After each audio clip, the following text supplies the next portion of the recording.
Hi guys, in this video we're gonna do a quick fix for a stuck-up solenoid bulb.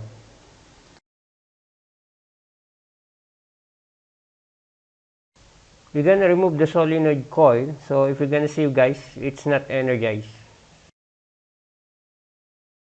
So ice formation from the solenoid body going to the liquid side glass.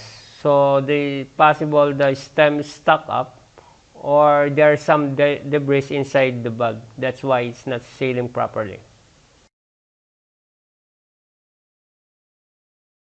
We're gonna use a solenoid magnet tools to manually open the stem of the solenoid bulb. We're gonna put the magnetic solenoid tools multiple times, and in this video you can hear that the solenoid bulb is making clicking sound. So it means the stem is not stuck up.